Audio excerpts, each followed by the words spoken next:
fields of the Lord, our work is rest. He is moving in our hands and feet to bless. In the fields of the Lord, in the fields of the Lord, in the fields of the Lord, our work is rest.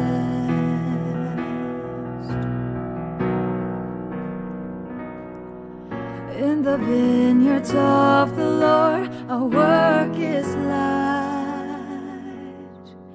He is tending every leaf and every vine. In the vineyards of the Lord, in the vineyards of the Lord, in the vineyards of the Lord, our work is light.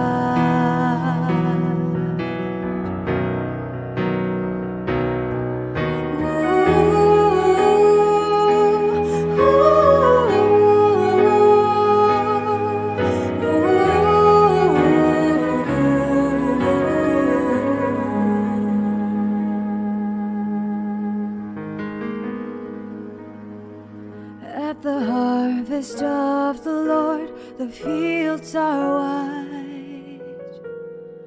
He will wipe away the tears from every eye. At the harvest of the Lord, at the harvest of the Lord, at the harvest of the Lord, the fields are white.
Hi, and good morning, and welcome to another edition of Catholics at Home podcast.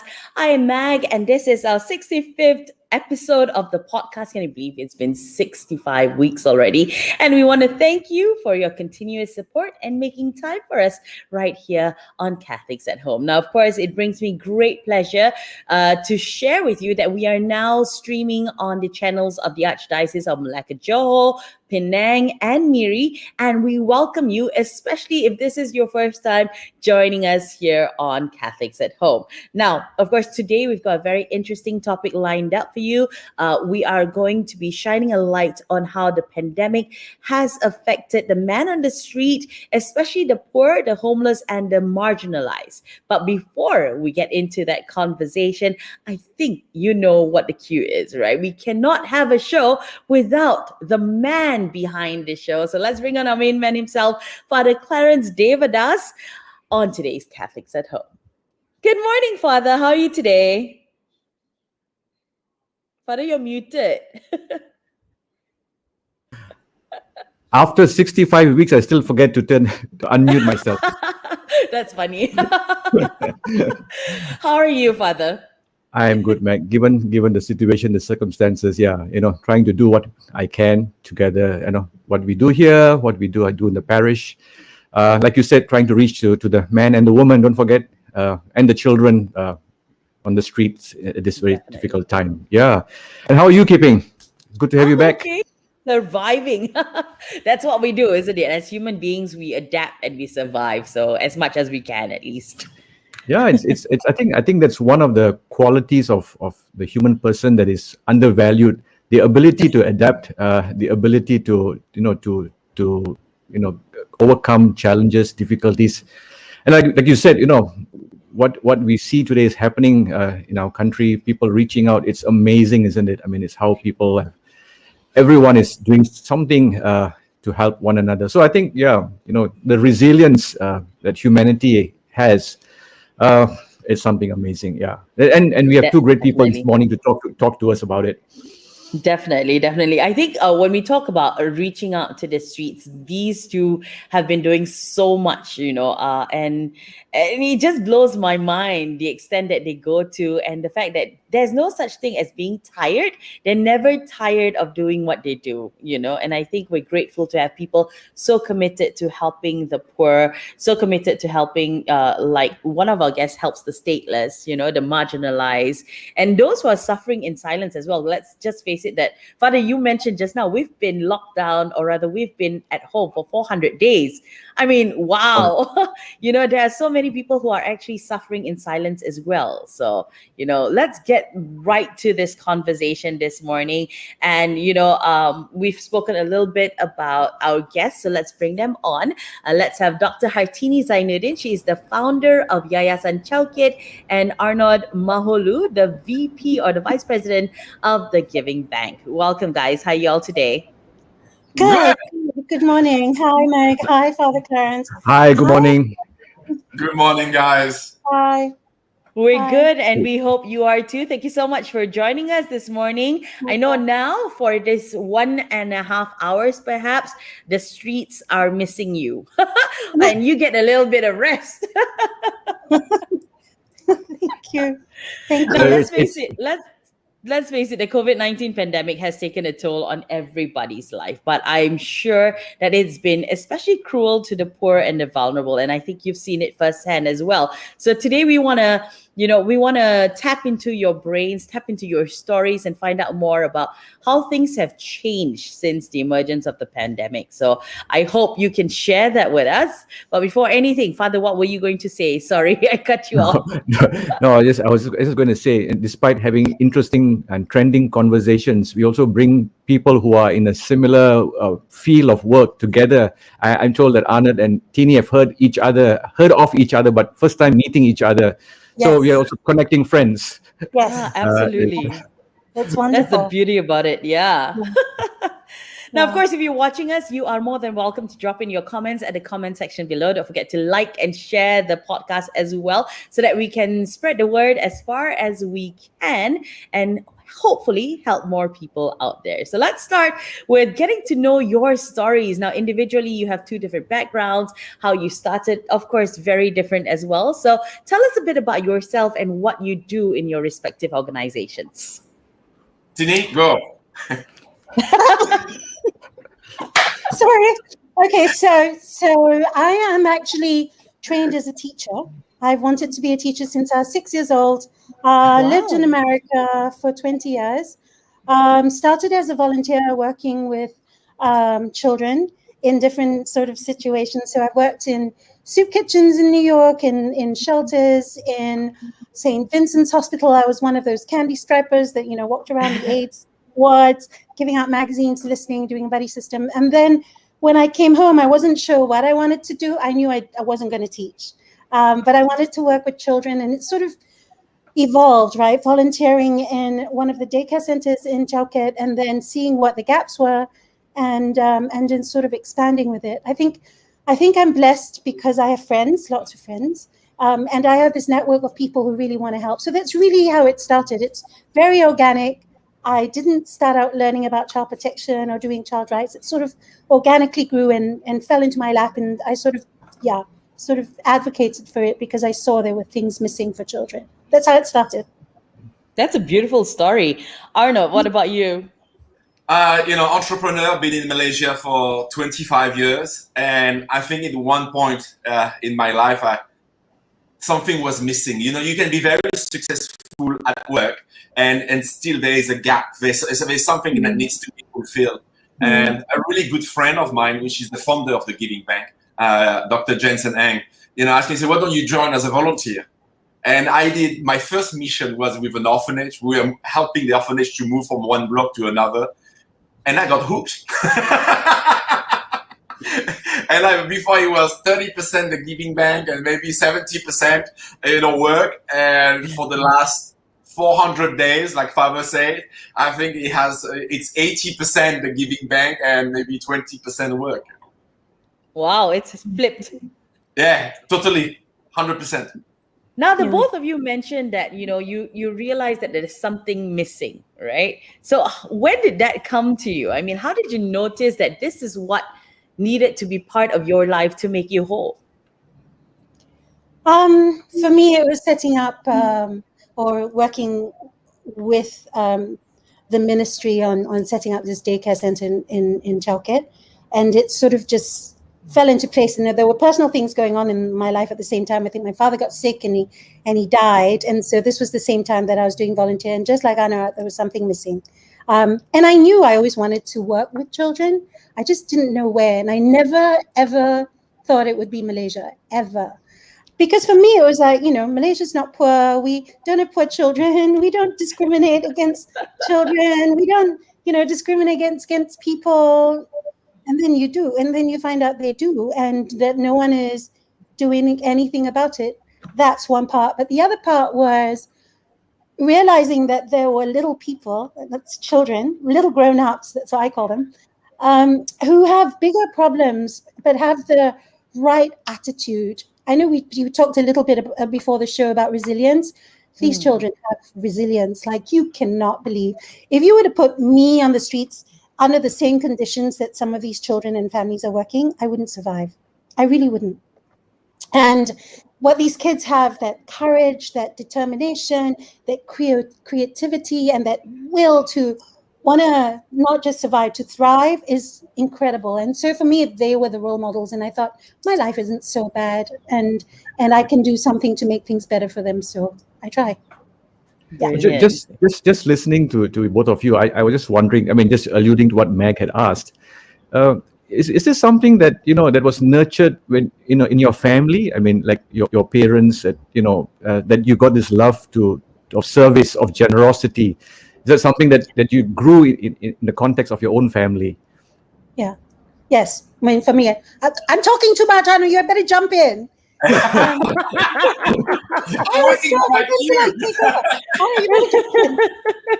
For me, yes, definitely. I think for my father was this sense of generosity, and because he came from such a poor family but a large family, and I think for my mother, a love of children, and sort of the combination of the two, and then the experiences of working and having the opportunity to volunteer, and having these opportunities to volunteer in a big way in New York, and seeing what I see, yeah, for sure. Yeah. Arnaud, your turn to jump in. My turn. Yeah, I mean, for me, it was being part of the gap was being part of a greater good. Like our life is, I mean, we are very individualistic. It's our life, our relationship, our work, and at one point, I think you want to be part of something which is bigger than you. And I think joining an NGO, joining people who are helping others, it's way bigger than you, because you see things, I mean, which blows your mind out, and I think it somehow it grounds you.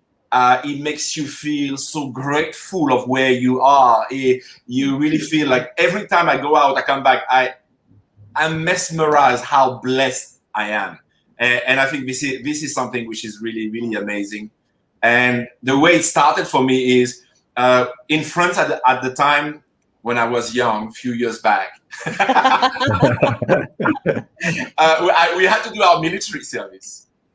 And instead of doing the normal 1 year in France, I decided to do humanitarian action in Africa, in Djibouti.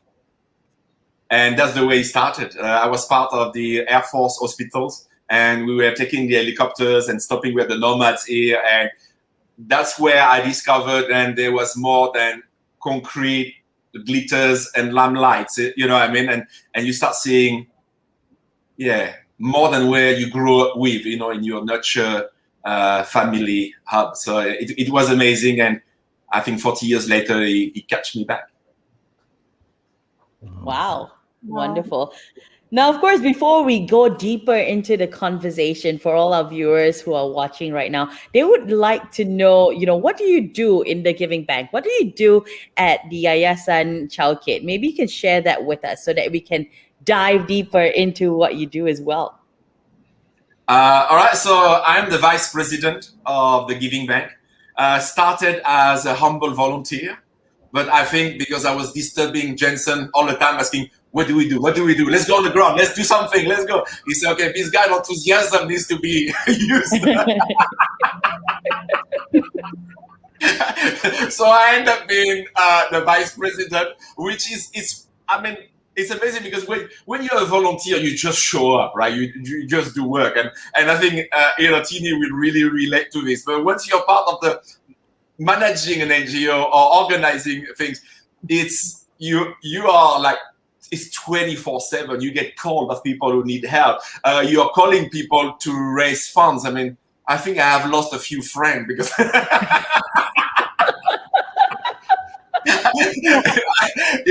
and it's so much, going on, in a backstage, and this is what people don't see. And this is, I think, the beauty of it is, yes, raising fund, going and buy things at Tesco, putting things into bags and organizing the full logistic behind. And I think for me, this pandemic has also been a blessing because I think there is no turning back for me now. It's really what I want to do. If possible, 100% of the time, if not 80%. Wow, lovely. Tini, what about yourself? Oh, God. I think, first of all, I'm just going to pick up where Arnaud left off. This pandemic has brought out and highlighted, I think, huge differences between the have and have-nots. The work that we do in Yayasan Child Kit centers around children and child rights and child protection. So, of course, when this whole pandemic thing happened, it was really about ensuring that the 121 children and their families had food because everybody got locked down. Everybody didn't know what was going on. And we have children, and we have shelters with babies and little ones under 12 years old and stuff, So for us, it was really about advocating that they had basic needs met. And the first basic need and priority was food. Then, of course, it was about shelter and protection. And, 30% of our children in Child Kit are migrants and refugee children who just want to go to school and, make sure they have 3 meals a day. And so to ensure that they had access to education and, the teachers, staff, getting social workers to go out there, to be able to get permission to go do house visits, which is still not done. Third round, we still can't do that. But I will tell you very frankly, I don't run Yayasan Child Kit anymore. I do the advocacy, I do the fundraising, I do the cases if it's really hard, and I'm the loudmouth and troublemaker if it needs to get, a loudspeaker, and then they will do because I am the biggest troublemaker. I say this lovingly to myself. And then I do things outside because people ask, right? So I work with the stateless in Sabah because I've known some of them for a while, and they're in trouble, right? And and that person in Jinjang or Kajang or Kelantan or Terengganu, I know one person, and they sort of spread the word, and the word got out. And how do you say no? How do you say no when people hold up pictures of their children and show pictures of their kitchen and they leave you voicemails and they're crying on the phone because they have no food, this morning, I had some, and these are strangers, it's referral. So someone refers to someone to someone. And, and this guy who lost his job doing delivery services at one of the big supermarkets, he lost his job. And he said, can you just give me a bit of money because I was retrenched a year ago, and if when you give the money, I will then be able to go to the ATM machine, which is 41 kilometers away by bicycle. 41. And my heart just went, block. You can't block them, it's just, So it gets overwhelming. I had another friend call me this morning. She's like, how on earth are you doing this, right? 100 families a day, asking for help. That's almost 600 people a day, right? I'm one person. So, we had a bunch of friends who see me whining and complaining and, and like whatever, saying I want chocolate and coffee, which is my stress mechanism in cupcakes. So what? We got to help Tini. So they all like came together, we pool, and we have different initiatives just to help, right? And someone says, okay, we're getting you a phone, so you have someone else taking over those 100 for food, please. So I think it's really, you want to say that you're just doing this work in childcare and you're just doing children. You can't, not in this time. It's really about humanity, right? And helping your neighbors. So it's just chinla, do kela. There's no boundaries. Roll up your sleeves and do it. Absolutely. Okay. So now, coming to what you were, sorry, Yeah. No, Fadi, go ahead. I was just going to allude to what Tini said much earlier. When you were in the US, you thought that there were no poor people in Malaysia. I think this pandemic has revealed that there are lots of people out there who are really in need, even before the pandemic. But I think the pandemic has kind of like brought to light this great issue of the differences between those who have and those who have not, or those who survive with very little things. Part of our conversation this morning was to be able to have a kind of a reality check, just to feel the pulse on the ground. Many of us are locked in a lockdown. We hear these things. That people need this, people are this. You are people who are on the ground. If you could, maybe Arnaud can start to say, what's the pulse on the ground at this time? Among people. What don't we see? We hear, but you see it. So relate what you see to us. Let us see what's happening in Malaysia through you. I think it's really sad. I mean, talking to Tini, I'm tearing up because we see Kuala Lumpur as it's concrete, it's skyscrapers, and it's beautiful, right? And everybody stays in their beautiful home, but you have no idea what's going on next door. And I think this pandemic it's not only the poor, is the people who have become urban poor overnight. People who do not. When people are poor, they have already learned to manage their life. With very little budget, because this is in the position that they are. But there is people who have never experienced this. And suddenly it's a massive change, and we go around, and I have experiences. I mean, the other day we were in Brickfield distributing essential goods, and at one point, we met the family in the street, and suddenly 5 people stops around the car, 10 people stops around the car, 30 people stops around the car, and suddenly I'm like, we're gonna open the car and take everything.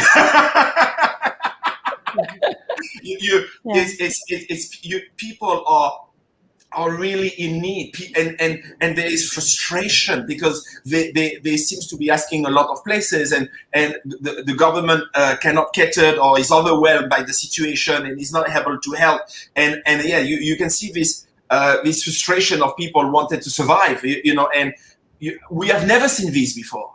I really think that this MCO or EMCO is really pushing people to the other side, of the edges, and we stopped, and we were another occasion. There was this lady who came down, and we give her the essential, and she saw 3 bags of Maggi mee, and she cried because she said, I will be able to give something else to my children than rice. Maggi mee, I mean, I thought, I don't know. I mean, for me, it blows my mind because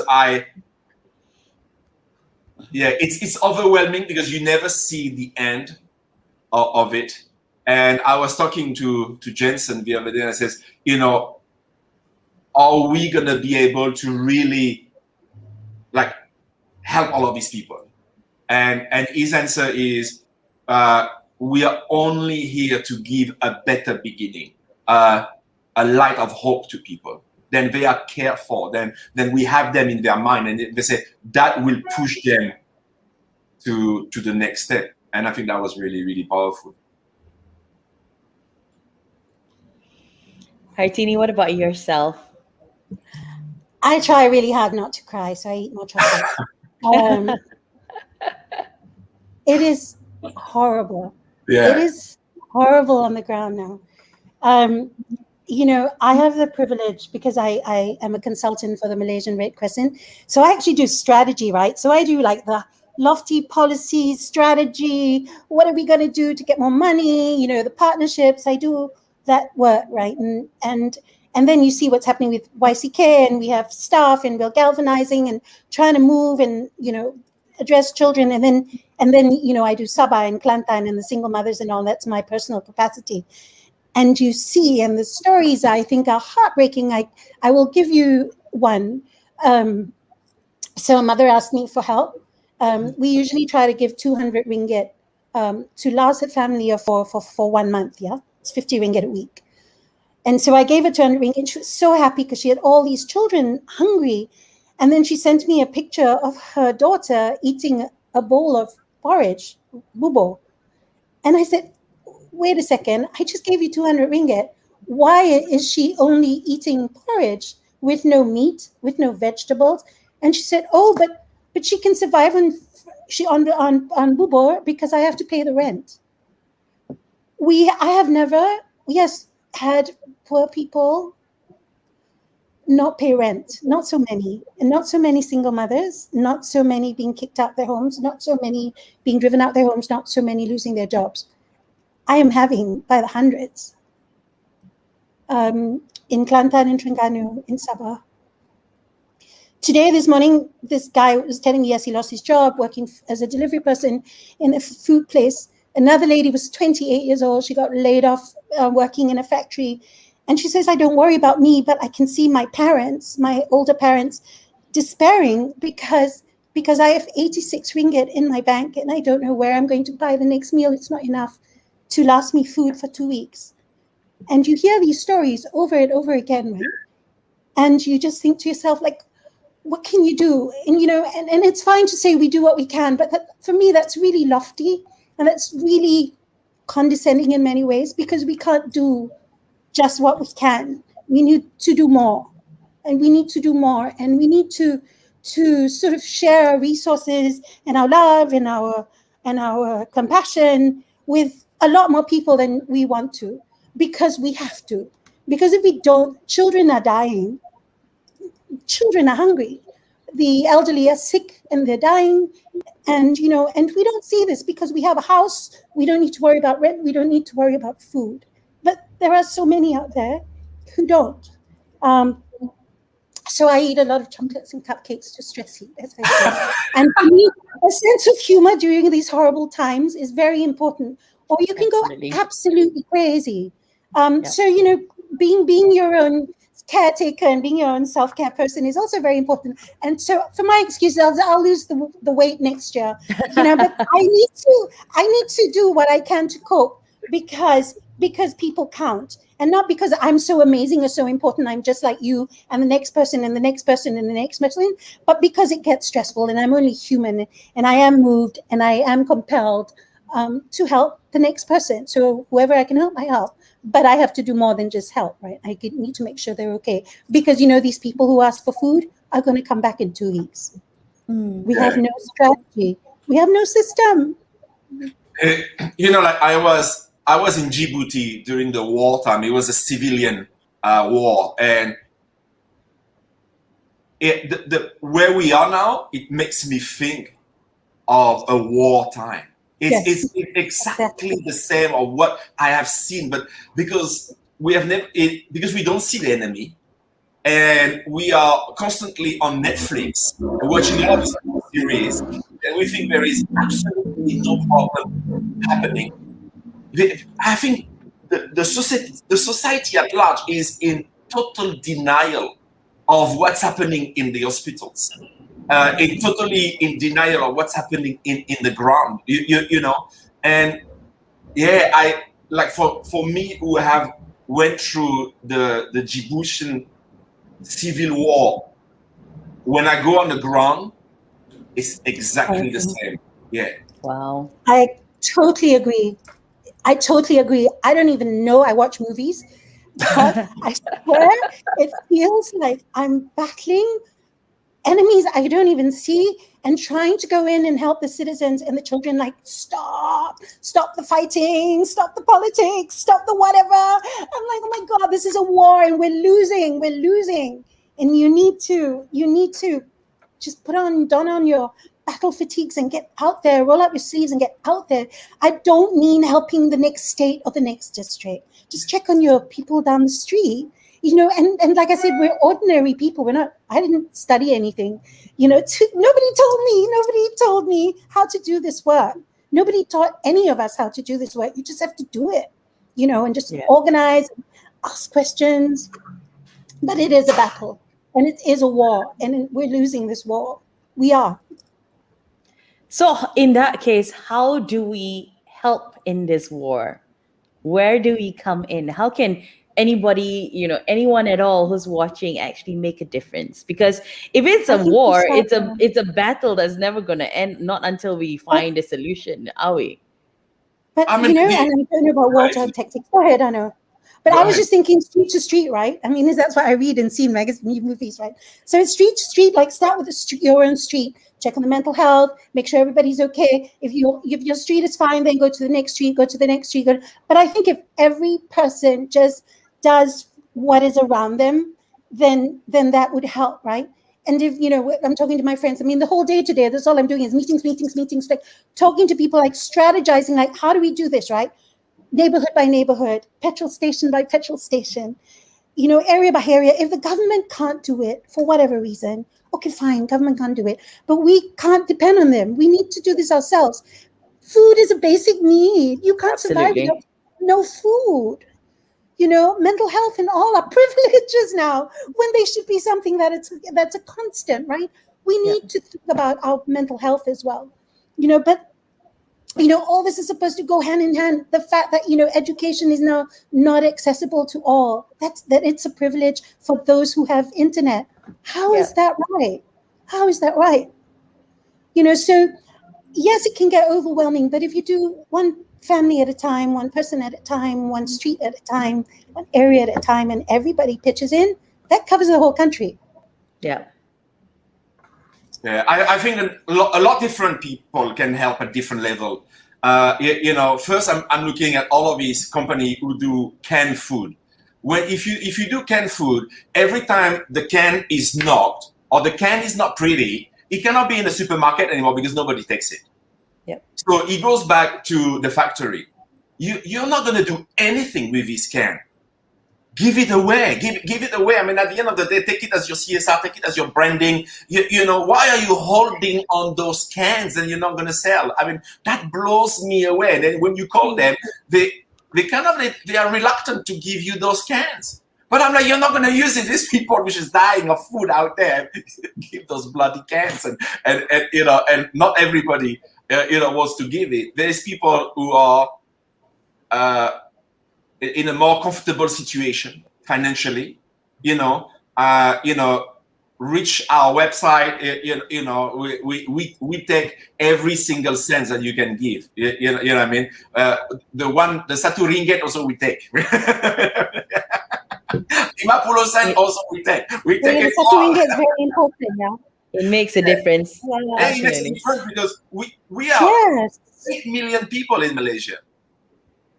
If half of it give 50 cents, it's massive. It's about 4 million, right? So 2 million. So let's take it. And then after that, I remember my grandfather who went through the war, always put on the table the plate for the poor. I was raised, always have an empty seat with a plate, a knife, everything. And that was the plate for the poor. So our table, there was always a seat ready for whoever will come or whoever will pass by. Yeah. That's amazing. And I think today, the people who cook, right? If you can just pack one of your meals, if you cook for 4, you cook for 5. Pack it, leave it in the front of someone which is in need. You know what I mean? You don't need, maybe you're shy, you don't want to knock at the door and give it to them. Whatever. Just do one meal a day than you give away. If we all do that, like Malaysia, 8 million people, we have a way of really helping, but a lot of people says, oh, this leftover, nobody wants it, so let's just throw it away. I only have 5 ringgit to give. Who is interested with 5 ringgit? Let me not just give. But actually is that extra meal that you give, then help us take care of other people. Is that 5 ringgit that you give, then help us to accumulate those 5 ringgit and be able to help people on the ground. So there is no little help. And I think that plate for the poor, I think is really, really powerful. I love that. Yeah. I think I love that. most of us pay a lot more for delivery charges, so that money can actually go towards preparing a warm meal for a family out there. You never know how much help you can actually do. So yeah. So when you said that, even 1 ringgit makes a difference, I'm thinking, wow, half the time we're paying 5 ringgit, 10 ringgit for delivery. So imagine what that could possibly do. Yeah, for me, it's very simple. 10 ringgit feeds a child 3 meals a day, because we can get, 1 meal a day for 3 ringgit, right? It's about less than that. 9 ringgit gets 3 meals a day for a child. But I need to correct you, Arnaud, because we have 32.8 million. Yeah, we have 32 million.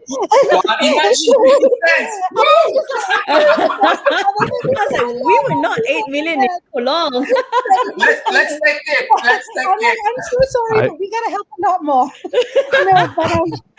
I was just listening. I was just listening to him, and I just thought in the pandemic we lost about 24 million people. Are we left with 8 million people in Malaysia?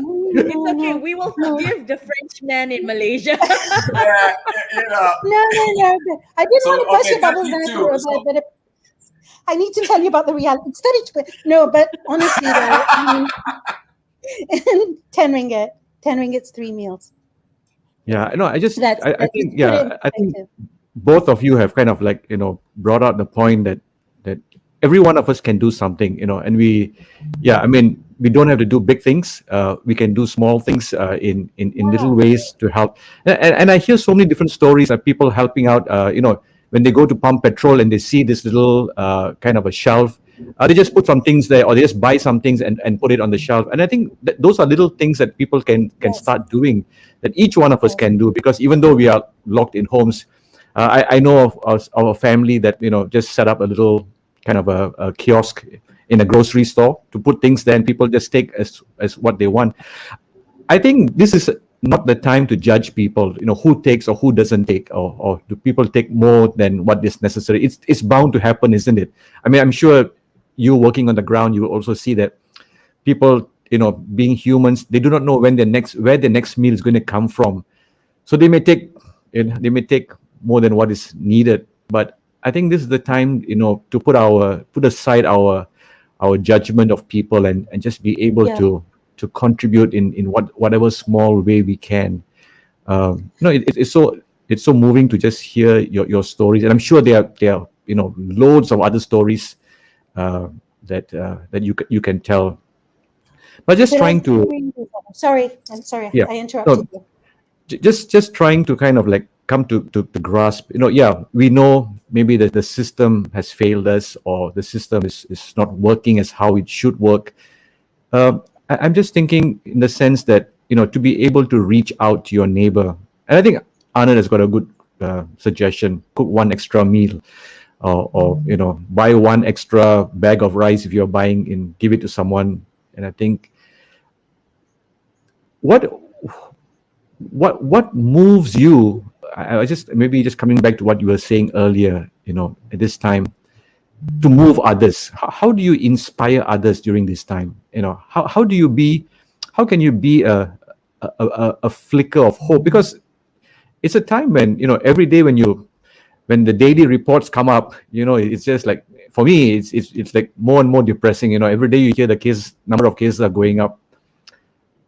What can we do to be a flicker of hope to someone else, to inspire someone else? I want to say I inspire people, but I don't. I scare people. This is not true, Tini. It's not true. It's not true. But how do you give hope? How do you give hope to the poor at this time? Well, first of all, I ask permission if I can share their stories, because people want to know that they are a source of inspiration and sort of the source of what's happening on the ground, to say that I have spoken to you and that your voice is heard. I think many times the poor and marginalized and vulnerable never have their voices heard. So what I do is act as a conduit, as a loudspeaker to sort of amplify their voices. But I do ask permission first. I do a lot on social media in terms of sharing stories and photos with permission and explain why this is happening. It's not about asking for money for me, because I'm an activist, yeah. So for me, it's very important that I highlight what's going on and I tell people, as many people as possible, this is what's happening, this is what's going on, and to humanize those numbers. We talk about 8,000 cases, and we talk about 10 million, 32.8 million, where only 10% perhaps or 8% are rich, very rich. We need to put faces to the voices of the poor. They're not numbers. They're entire families and individuals in trouble through no fault of their own. Yes, we have had poor prior to the pandemic, but the pandemic has made things a lot worse. And while that's happening all around the world, I think we need to step up. We need to highlight, showcase, and say, look, this is the issue. This is what's happening. Can more people help? And Malaysians as a whole, we're very generous and we're very kind. And we say this all the time, like, it's a mantra. Malaysians are generous and very kind, but we are. But I think we have to do a little bit more than just be generous and kind, and really open our eyes and see and accept and acknowledge the fact that so many are in trouble, and that it is not a distant issue.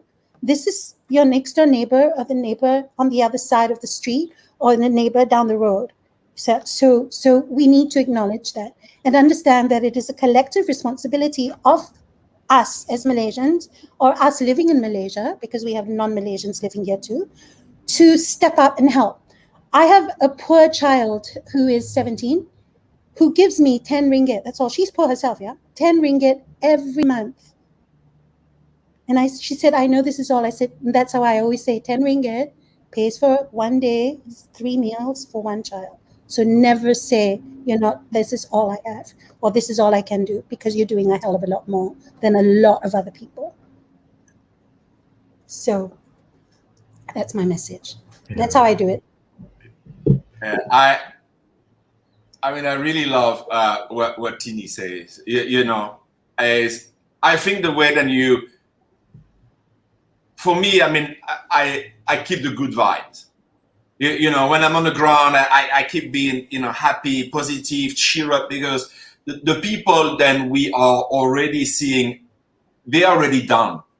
Being stuck at home, it's already painful, but being stuck at home with no money to eat, it's even worse, right? And yeah, for me, it's been this bubble of energy, you know what I mean? And come on, it says, guys, okay, let's go do it. It's gonna get better. Don't worry, fight through it, and give them a little bit of a light of hope, for those people that we go and see, because I don't think that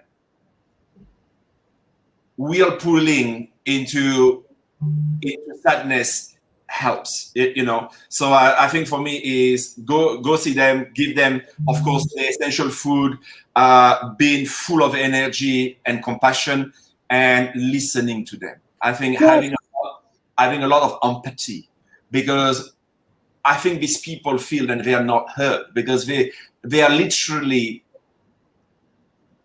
abandoned. Yeah, they are abandoned by the society at large, because everybody, there's so many people who can help. They just refuse to help. And I think that is really, I think that's really sad. So listening to them, make them feel that they exist, at least for me at that time. Well said. Very well said. Amazing. Yeah.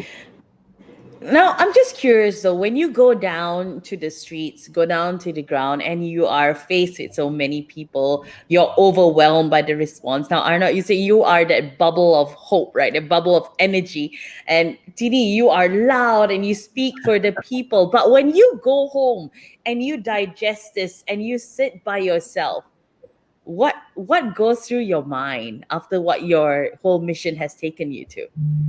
I want to How do you sleep. feel? I want to sleep. Time to sleep. I'm You're exhausted. exhausted. Chocolates and cupcakes. Yeah, Chocolates, cupcakes, and then I go to sleep. I'm serious. I'm and then a exhausted. little cry once in a while. Okay. I think I hold so much sadness and anger in my stomach. Yes, no, and I think it's the cupcakes. But I think when I have kids, and by the time I see them, and they've been stuck at home for so long. Yeah. By the time I finish dinner, I don't want to talk to anyone because I've been on the phone 150 times that day, and it's terrible because I have a personal life and I have my own life. So having to, even if my daughter speaks and I'm falling asleep, at least she thinks I'm listening. Now she knows I wasn't. But honestly, I just want to sleep because I know 6 o'clock in the morning, It's that another phone day. is another day. So I try to sleep 6 hours if I'm lucky. But usually it's 3 to 4, and I think it's important. I'm trying a lot harder on that. But I can't switch off the phone, and blocking please because it's overwhelming isn't working either. You can't do that. You can't turn people off. Yeah. I don't know the answers. I'll just tell you how I cope. Yeah, I think that the hardest thing is to tell someone I don't have for you right now. That really touched me. A few days ago we went and helped some Filipinos, and the reason why we went and helped it is we have all of these labor workers who are here to make our life fantastic. Normal time, right? They are in a restaurant, they are helping us to have a better life. And then suddenly there's the pandemic that comes and nobody thinks about them. And they are the one which is it's hand to mouth, right? There's no work, there's nothing in the hand, there's nothing in the mouth. Is direct. And suddenly, of course, I will text them and I say, hey guys, I'm coming, be ready, be at home, because I will be coming to bring you some food. And when I give them the food, within 15, 20 minutes, they start giving me the address of other people who needs it. Yeah. And then it's a snowball, right? So suddenly you're like, okay, I have enough. I will be able to help that person. And then suddenly you're like, oh my goodness, there is 10, hundreds new person numbers. And I'm like, I can't, you can't help. And people call you and says, can you give me? And sometimes we just don't have enough food of essential to help. And yeah, that is the hard part is not to be able to help at that point of time. And he says, okay, I keep you in my list. As soon as I have, I will come and help you. I will come and do something, And I want to say, I was putting help on my Instagram about me helping the Filipinos. And there's a person that says, why are you helping the Filipinos? Kind of angry. And I'm like, guys, I say, we are in Malaysia. This is you can today, don't think of race, don't think of religion, don't think of nationality, because we are all stuck here. We are here. If we do not help people will needs to survive, right? If we do not help people, it will be the door open for minor criminality. To people to go in the shop and start stealing things, because people need human will adapt and they will survive one way or another. Mm-hmm. So we need to stop thinking, oh, I'm only helping Malaysian, I'm only helping Chinese, I'm only helping Malay, I'm only helping Christian, I'm only helping Muslim. Guys, we are past and beyond this. We just now need to help as a human. We just need to help each other, because if you know, it's like a domino effect, right? You know what I mean? If you don't help people at the end of the domino chain, it's not pretty. Yeah. Yeah, exactly. I always say, and this is my activist advocacy tagline. I'm like, the national security threat isn't from outside. It isn't Rohingya refugees coming on boats. Yeah. The threat is not helping, is already inside. That we discriminate, or we have xenophobia, or that we make this divisive decision to, say only Malaysians, or only whether we're all in Malaysia. Everyone, and so I'm very careful in the words. I never say Malaysian. I always say help those in Malaysia, because we're all, exactly as Arnaud says, we are stuck here. The threat is if we don't help everyone. The threat is if you exclude anyone. The threat is if you say this person doesn't eat, because you know what? Exactly. People will survive. They need to survive, and they will find ways, and we can focus on the short-term goal of helping, giving food and stuff, but we do need to think of better ways later. Yes, but we have to continue what we do now, which is, for me, very reactionary and very stuff, but it's necessary because people are hungry, and people are losing their homes, and children are hungry and not having milk and drinking coconut milk because there's no milk in the house. Yeah. Cannot. And so for us, if you really want to help Malaysia, help everyone in Malaysia, not just Malaysians. Yeah. And there shouldn't be discrimination. And I wish that the government will do, really, because we need to consider this as a wartime. Like, we are very often at the hospitals, and seeing the situation of the hospital is overwhelming, and the frontliners are really, really tired. And we need to do food ration. The government needs to pack food ration and be able to distribute it every day. If really, if we don't do this, we are now, at 9,000 plus cases, right? That means the lockdown is going to continue. The lockdown continuing means more and more people will lose jobs. More and more people will have to close businesses. This is the reality of things. Let's not be in denial and see what's happening on Netflix. The reality of things is really shocking, and the basic necessity of eating. That is something that I hope the government take into consideration and start distributing food, because at the moment, I think in the new budget they have given money to the YBs, to give, but how is that utilized? What is given really? What goes to the ground? How much of it is really going to the ground? I'm sure there is some fantastic YBs around Malaysia, and maybe there is the others. Nicely put.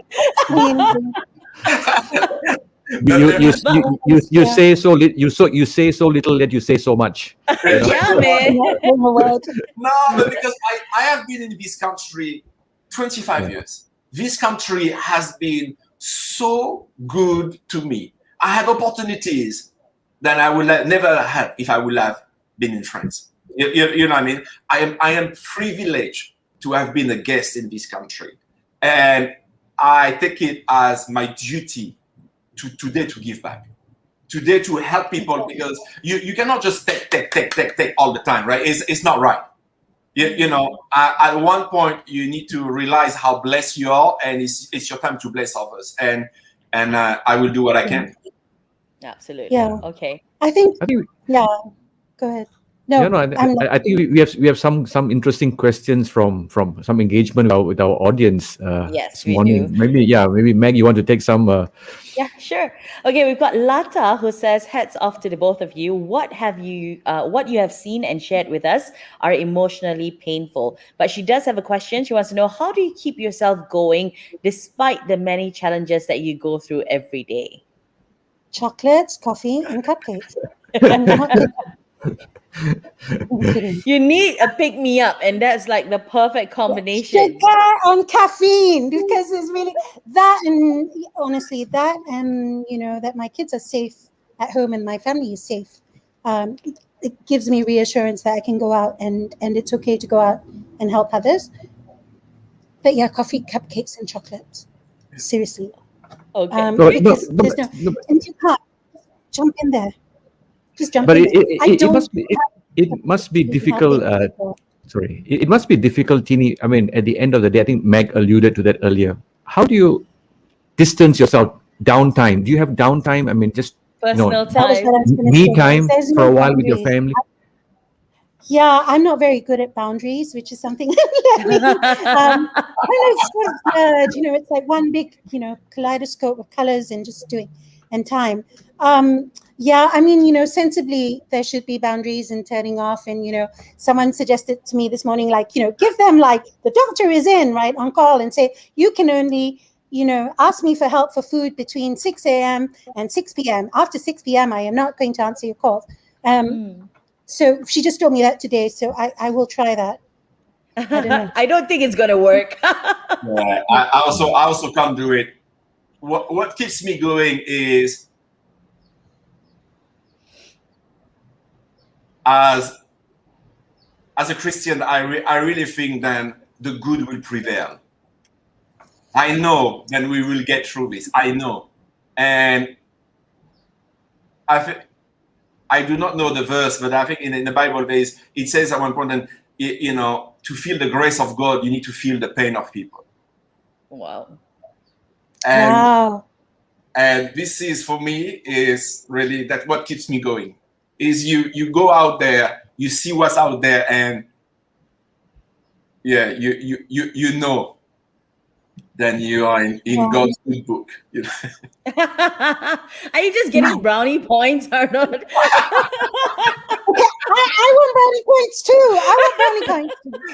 No, but like we always want more of our life, right? Everybody has ambitions and hope, and sometimes we always complain, of what we have, and Father, which leading a ministry, sees that from the beginning of his job, I think, but when you are faced with reality, you're like, oh God, I'm so blessed. I'm so blessed to be in a position that I am in today, to be able to serve and help others. And that keeps me going. Okay, so we have another one here. Nicely, not that I'm competitive. That's beautifully said.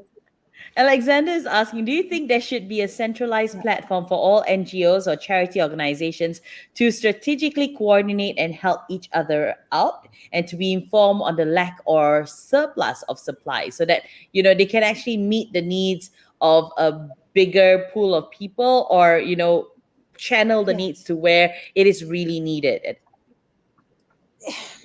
That's a double-edged sword, yeah. I do think we need to align our efforts so that there's no duplication and replication. But I think it's also difficult to have just one platform so that so everybody sort of knows or demarcates their areas of where they're going to help, etc. I do think we do need to check in. We have like WhatsApp chat groups, right, on food distribution. I think I'm in like 3 different food distribution strategies. Right. So yes, there's a lot of informal aligning of who does what and mapping out who does what. But the truth of the matter is there are still pockets of people who are not going to be covered because it's huge. We talk about Sabah, it's huge. Nobody can do everything. Sarawak, nobody can do everything. Kelantan, Terengganu, Selangor, there's so many. But, we're not going to cover everyone. So I think, it's okay for us to have neighborhood, little informal groups to check on one another and maybe, check in with a bigger group once in a while. But I think to formally adopt one platform, it's going to be difficult. It will take too long to put in place. Yeah. It will take very long to put in place. And I think then you have rules and guidelines. And if you don't follow, you're going to get kicked out. I would be the first to get kicked out. But you would be an asset. No, but there is already. No, I would be the first to get kicked out. Yeah, there's some people who took the initiative to put like a WhatsApp app with all the food bank, right? Which That's I think right, is fantastic, but the reality is that the people who need the food bank maybe don't have a mobile or data. Where is that app, right? And let's do a reality. You know, Malaysia have these B40, M40s, and you know, so 40% of the population is B40. So those already we know they are in need, correct? And there is M40, and between the M40, I think there is the bottom part of the M40, which maybe it's another 20%, which is the urban poor. So we are talking about 60% of those 32 million that needs help. You can't help. You can't have a platform. Then you know what I mean. It's at the end of the day, it's really organic. Is you get money, you bring the food together, you go and deliver. You get money. It's like that. It's really organic on the day-to-day basis. Yeah, and we're talking about emergencies here. Yeah, this is not a CSR initiative. This is something where people are hungry, haven't eaten in 2 days, mustered the courage to call you to ask you for help, and then you say, okay, wait till the money comes or you get the food. I'm like, cannot. I mean, I've emptied personally my bank account 3 times because if you wait for food and you wait for money, those people are going to wait another 2 days. You can't do that. You can't do that. So that's I always believe that warm meal is not really a privilege; it's just a need, really. It's a need you can't do without. So for me, like guidelines, SOPs, whatever. Wait. No. Okay, so right. I'm very curious though. We can help and help and help, but is there like an end goal? I mean, how much do we do, or how far do you guys have like this thing where we hope to help this family so that they can finally get back on their feet? But then again, there's so many who are suffering and so many more who are suffering in silence. So what is the end goal? I'm always curious. I actually have a 12 o'clock meeting after this looking at strategy, right? I told you I have a data. Looking at ways in which we can look at long-term solutions, mid-term solutions to addressing the issue. The issue now is an emergency, right? We're in crisis. So what we're doing right now, what we're talking about is crisis. Crisis, intervention, short-term. The short term might be a year, who knows, right?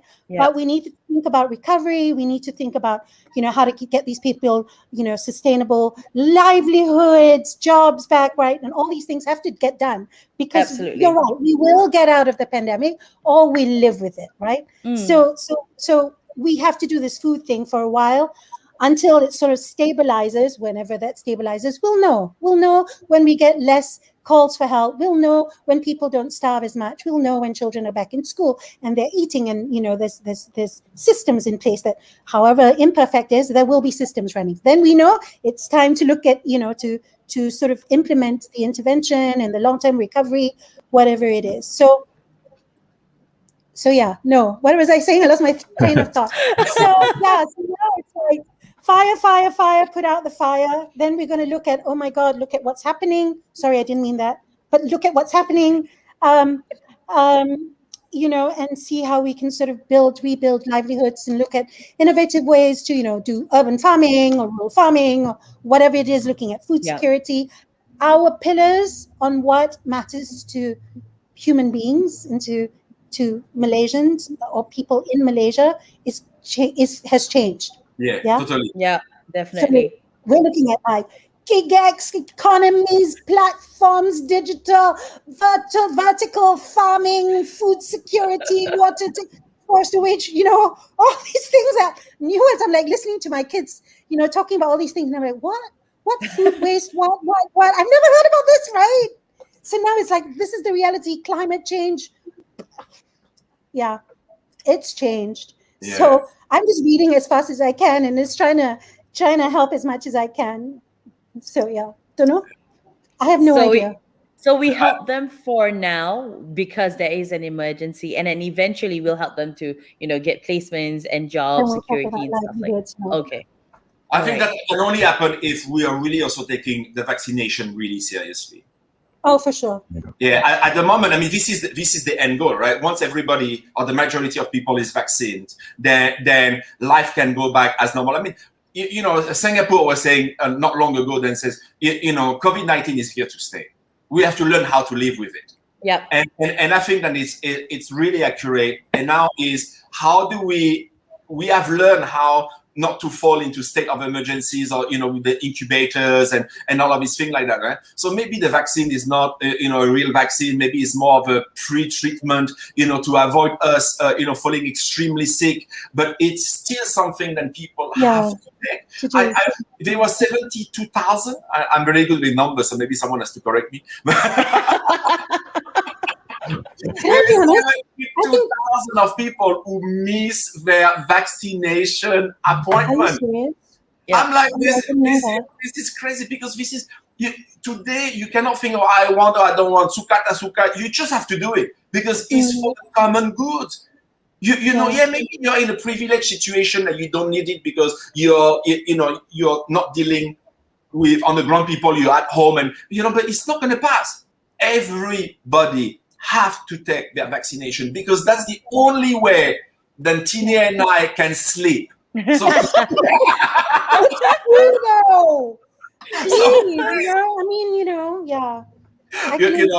because once we get herd immunization, then people can go back to work. Those hand to mouth, right? They can go back to work. They can go back and the economy can start restart. Make a then we look at what we need to do then. But that's really this is really where we have to go, is vaccination. Okay. I guess that's the long-term goal, isn't it? I mean, if you want to get people to a phase of recovery, getting back to their lives, only then can we talk about how to get people. If people are vaccinated, I think we have had a couple of shows also encouraging people to take the vaccine, but as like what Arnaud said, there's still some hesitancy among even people who are what we would term as educated. There's because you read a lot of things that's being forwarded. Every day there's something new, something different. People buy into this kind of rhetoric. And I think it's to get our lives back. To reclaim our lives, I think that probably is one of the strategies.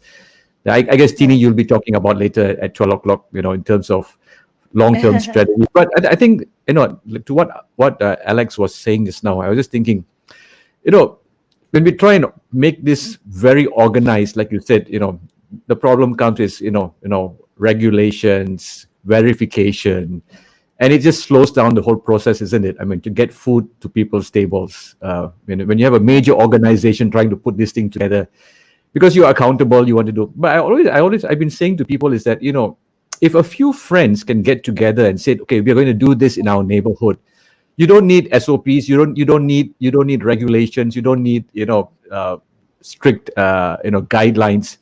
Just few friends getting together and said, okay, let's do this. I know in our comment sections, people are asking, okay, how do I donate to the giving bank? How do I donate to? Yes. I don't know. Maybe you disagree with me, but in the sense that this morning, the conversation this morning is not about raising funds, but the conversation this morning is about what difference can you make in your neighborhood with your friends. And I think that's what we want to encourage people. We are putting up their website, link to their website. But I think more effectively, I think if people who are listening in can just call up 2-3 friends and say, okay, let's do something. Maybe in the petrol kiosk that is nearby, there's something there that we can put up, or maybe in the grocery store that I go to, the supermarket I go to, there's a kind of a food shelf that I could contribute. And I think that's what's going to make a difference for a lot of us. Can I add? Go ahead. Because I always do this. Sorry, interrupt people. Sorry, I have to be better listening. But I always say this, right? I'm horrible. I have to learn that. But I say this, right? If you get 12 friends to do something once a month, one friend does one thing once a year, but you have a year program, right? It's as simple as that. Your internal accountability and your internal whatever is between your friends, right? That's so you decide whatever the rules are. But like I said, you get 12 friends, you do thing once a year, that's still a year program amongst your 12 friends. If you pool your funds together among 10 people and you give 100 ringgit, that is how much? Huh? My math is horrible. 10,000, right? So you like numbers, right? Oh, I'm horrible. I'm a fundraiser. That's 1,000. You're hoping for 10,000, but 1,000. Okay, the 1,000. 100 ringgit. Okay, whatever. Okay. 10 people, yeah. I'm horrible. My math is horrible. Oh my God, my teachers are going to kill me. Yeah, my math is horrible. So anyway, the point is you can do a lot. You can do a lot with so little. For me, and I am a consultant on fundraising, resource mobilization. I work for UN organizations, etc. This is all I do, strategy, fundraising. For me, the more important thing to helping people and to working on providing services and, getting advocacy out there and helping the poor is not money. It's not. I know everybody thinks it's the most important thing. It's not. The most important thing is us, people, because there's no boundaries. It's up to us what we want to do. It's our brains, it's our connections, it's our spirit, and it's what Arnaud has to be able to share. We can go a lot further in terms of sustainability. I'm not saying money is not important. I'm just saying it's not the most important. So this isn't for me about fundraising. This was for me a way to sit down and come together, Muslim, Christian, whatever, Malay, Chinese, which is why I'm both, to come together and talk about what matters. And what matters is human beings and humanity and compassion and service. I think we're all here because we are of service, or we try to be of service. I try to be of service to others, right? But the rest of you are. And that for me is more important, and it's priceless because it's not about money. Money goes down the toilet if you're corrupt. Money goes down the toilet if you don't think properly and if you don't care enough. So money is not the most important thing. So that's all I wanted to say. I have to go soon. I'm so sorry. Okay, so before we let you go, I just have one last question. If you had a chance, if you had a chance to change one thing about the way things are right now with the poor and the marginalized, what would that be? Wow. I wanted to say something which I can't. You're holding your tongue. It's so obvious. I'm just trying. What would I change? I would change our attitude towards volunteerism and helping one another. We need more of that. So that's the diplomatic answer, but that's also truth. So. Yeah, I would love to change people's mindset. Then it's too. I don't want to give because what I give is too little. I don't want to give a food to my neighbor because I can only give a can, or you know what I mean. And I think that as long as you give, the people who give have to be bigger than the people who need. That's the only way that you can help, right? And and I wish then, all of these military compound in Malaysia who have central kitchen, massive kitchens, start cooking for the nation, because we are really facing a wartime, and I think we need to feed our nation. Beautiful. So Arnaud and Tim, I think, you guys have actually enlightened the minds of a lot of us. And now we know the clearer picture of what the landscape is like out there, because most of us are stuck at home. We really don't know what's happening. And you've actually helped us. And now we know that it's not just about the money. It's about what we as people can do for our community, our society out there as well. So on behalf of Catholics at Home, I want to say thank you for joining us this afternoon, or rather this morning. And we wish you all the best, and I hope there's more coffee and cupcakes and chocolates to go around for the both of you. Father Clarence, anything you'd like to add before they go? It's just amazing the energy that comes out of you. Just in this conversation, it's amazing. I can only imagine that energy being translated into the work that you do, and it's probably magnified 100 or 1,000 times over. Thank you so much for what you do. And for this conversation, and I hope that to say to all those who are listening to us, if there's something that you can do, maybe after listening to us, just call up 5 friends. Just call up 5 friends and say, let's do something. It doesn't always have to be, like Tini said, it doesn't always have to be about channeling monies to organizations. Yeah. But just call up 5 of your close friends and says, let's do something. Let's plan this out. It doesn't have to be long term. Like Tini says, maybe even just for the next 6 months, let's do something. And I think that will make a difference. So just call up 5 friends, before lunch today, and say, let's plan something. This evening we will meet, and let's plan something to put some food somewhere for the people. I think that would be the call to action. And thank you so much, Arnaud, and Tini for spending. I know Saturday morning probably it's your downtime or your me time. No, it's okay. But No, the phone has No, been ringing. Arnaud is normally- constantly. I don't check my Arnaud is phone. normally I on the just wait a street. second, but I have to go only because I have to share the link for the next Yeah. call. Bye, Okay. everyone. Thank you so much. Bye, Thank I'm you. going to be in touch. Bye. Thank you. Take Thank you, care. Tini. Bye Thank you. bye. So, our guests this morning have been really inspiring, Father. I'm so inspired by the both of them. But that's the question I ask about long term, right? It's always been in my mind from the time I was a little girl. I used to ask my parents, if we keep feeding the poor and we only provide them one meal, like for instance for 1 month, right? What happens then after that 1 month? Is there like something we can help them for long term? Can we get a job? Can we get them a job? Can we get them a place to stay? So I've always thought about things like this. But today, Hartini actually helped put perspective for me, and give me that perspective that right now we are in an emergency and a lot of people really do need warm meals, So yeah. What have you taken out of this whole conversation, Father?